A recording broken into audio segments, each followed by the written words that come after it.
So for many people in many service industries, the first contact with the client is super important, where we gather the information. What's their name, address, phone number?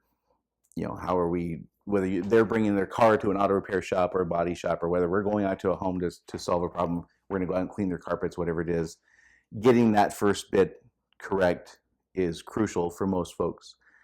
So this is a great example of, oftentimes we will say we have a call taking process or a customer onboarding process, and we don't specify exactly who should be doing what at what time.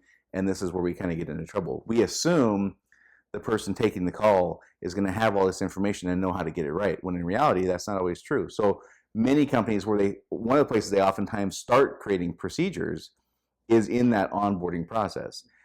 And we have a checklist that's involved in that. You might have a checklist that says we got to get the name, the address, the phone number, email address, whatever other information is pertinent, what make of car it is, if they're bringing a car in, or what the nature of the problem is, what room that the carpets are especially bad. That we would have a checklist maybe of those kinds of things. And we may even have a script to follow that we read every single time verbatim as part of our procedure for taking calls in. And the reason we do that is because we learn pretty early on, that it's critical we get this information right. And by just having a process of taking calls, it's often we don't get the detail that we need to set ourselves up for success later on. So this is a place where people pretty early on begin learning why it's critical to have a procedure for things.